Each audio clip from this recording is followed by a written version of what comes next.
अस्सलाम वालेकुम व्यूअर्स, कैसे हैं आप सब? उम्मीद करती हूँ ठीक-ठाक होंगे। व्यूअर्स, ये जो चने आपको दिखाई दे रहे हैं, ये बिल्कुल लाहौरी चने हैं, जो कि आपको बहुत आसान रेसिपी के साथ मिलने वाले हैं। और इस रेसिपी के साथ-साथ मैं आपको कुछ ऐसी टिप्स बताऊँगी, जिससे एक ही रेसिपी से आप मुख्तलिफ अंदाज़ के चने बना सकेंगे, जैसा कि खोए वाले चने, लाहौरी चने, चिकन चने, काली मिर्च के चने, लाल मिर्च के चने। रेसिपी एक ही होगी, लेकिन बहुत छोटी-छोटी सी मामूली सी टिप्स के साथ आप इनकी वेरिएशंस कर सकते हैं। तो ये देखिए कितनी ज़बरदस्त सी ग्रेवी है, घर में बने हुए चने हैं। आप इसमें मुर्ग डाल सकते हैं, कोफ्ता डाल सकते हैं, लेकिन अंडे और चने मैंने बनाए हैं जी। की थिकनेस का एक राज है, जो कि आपको पूरी रेसिपी देखने के साथ साथ पता चलेगा। तो ये जनाब रहे चने, और इसके साथ ही मैंने एक आलू भी इसमें बॉईल कर लिया। आपने जब 80% चने गल जाएं, उस टाइम इसमें आलू को छिलकर काट के डाल देना है, ताकि वो भी गल जाए। तो ये रहे जी साबुत मसाले। बादियान का फूल है, मोटी इलायची है, दालचीनी है, ज़ीरा है, और काली मिर्च, लौंग है। ठीक है जी। इसको हम सबसे पहले तड़का लेंगे। ये येलो येलो क्यों है? क्योंकि मैंने सरसों के तेल में ये मसाला जार डाले हैं, और सरसों के तेल में ही मैं खाना पकाती हूँ। तो आपने भी जो भी आप ऑयल घी यूज़ करते हैं, उसमें आपने ये खड़े मसाले डालकर इसकी भुनाई करनी है। जैसे ही थोड़ी सी सोंधी सी खुशबू आने लगे, तो आपने इसमें प्याज डाल लेने हैं। प्याज़ों के साथ ही आपको लहसुन, अदरक, हरी मिर्च और टमाटर भी डाल देना है। आप साबुत डाल दीजिए, प्याज़ों को भी रफली चॉप करके डाल दीजिए। बहुत ज़्यादा स्मूथ करने की ज़रूरत नहीं, क्योंकि हमने इसको हल्का-सा भुनाई करने के बाद ब्लेंड कर लेना है। इसलिए आप इसको मोटा-मोटा काट कर और साबुत-साबुत भी डाल सकते हैं, क्योंकि हमने तो इसको ब्लेंड कर ही लेना है। थोड़ा-सा हम इसकी भुनाई करेंगे 2-3 मिनट के अंदर-अंदर। जैसे ही इसकी खुशबू आने लगे, कच्चापन ख़त्म हो जाए, तो आपने इसमें थोड़ा-सा पानी डाल देना है। और जैसे ही ये थोड़ा-सा सॉफ्ट हो जाए, तो आपने इसको किसी जालीदार चमचे के साथ निकाल कर ब्लेंडर में डाल लेना है। लेकिन ब्लेंडर में डालने से पहले आपने हल्का सा टैप का पानी डाल देना है, ताकि ये गरम-गरम ब्लेंडर में डालने के बाद ब्लेंडर ख़राब ना हो जाए। ठीक है जी, थोड़ा-सा आपने पानी डालना है, और उसके बाद आपने इसको इसमें से निकाल कर ब्लेंडर में डाल देना है। उसमें भी पानी आपने सादा डालना है, क्योंकि ये तो गर्म रहा। तो जनाब, उसमें डालने के बाद हम इसको अच्छे से ब्लेंड कर लेंगे। जैसे ही ये पेस्ट बन जाए, हम इसी ये जो पानी और ऑयल है, इसमें वापस ये वाला मिक्सचर डाल देंगे। आप देखते रहिएगा साथों साथ।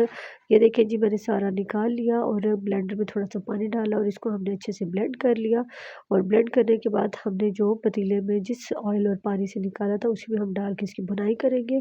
इसकी भुनाई करने के बाद हम इसमें कुछ स्पाइसेस डालेंगे, और तब तक भुनाई करेंगे जब तक ऑयल ऊपर नहीं आ जाता। तो जनाब, आप ये देख सकते हैं पेस्ट हमारा बहुत अच्छे से बन गया है। और इसी पेस्ट के साथ साथ हम एक और पेस्ट बनाएंगे, जो कि उसका सीक्रेट पेस्ट होगा, जो कि आपको एक थिकनेस आपके चनों में लेकर आता है। मोस्टली आप बाज़ार के चने लाते हैं, तो थिकनेस किससे आती है? इससे आती है जनाब।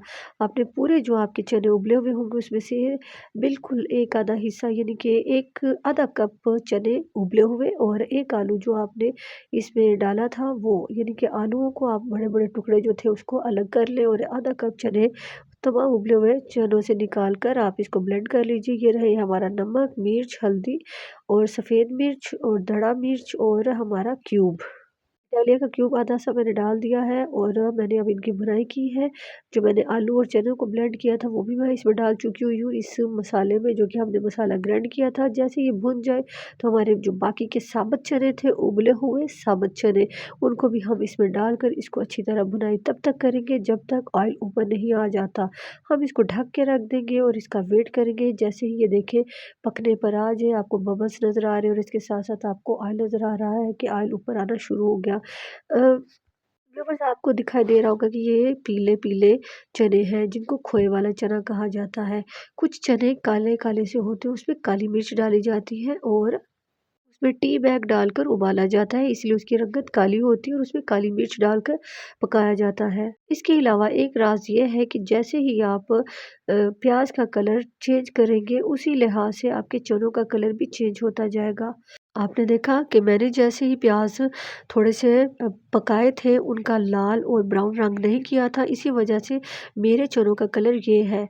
बातों के साथ-साथ मैं आपको बताती चलूँ, जैसे ही चनों की बुनाई हो जाए, तो जो चने जिस पानी में उबाले थे, उस पानी को हमने फेंकना नहीं है, बल्कि उसी पानी को हमने इसमें डाल देना है भुनाई के बाद, और हमने इसको उबाल आने देने हैं।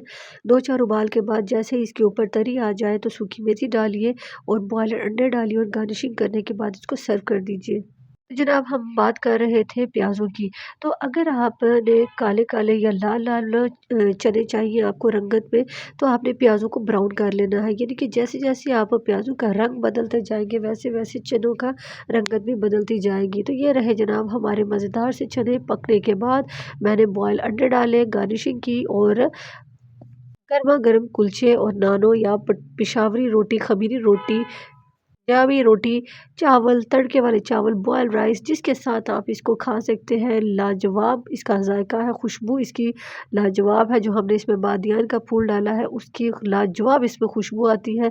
तो जनाब आपने बादियान का फूल बहुत ज़्यादा नहीं डालना, आप उसकी जो पेटल्स बने हुए होते हैं उसमें से आपने 3-4 पेटल्स उतार लेने हैं, यानी कि एक बादियान फूल के चौथा हिस्सा आपने डालना है घर में आधा किलो चने के हिसाब से। और जैसे-जैसे आप चने बढ़ाते जाएँगे तो बादियान का फूल आप पूरा भी डाल सकते हैं, लेकिन बिल्कुल नॉर्मल चने जितना 1 पाव या आधा किलो हो गए तो आपको आधा बादियान का फूल डालना होगा, वरना फ्लेवर बहुत ज़्यादा स्ट्रॉन्ग हो जाता है। आपको ये रेसिपी कैसी लगी मुझे कमेंट बॉक्स में ज़रूर बताइएगा। Thank you for watching, see you next time, till then bye bye.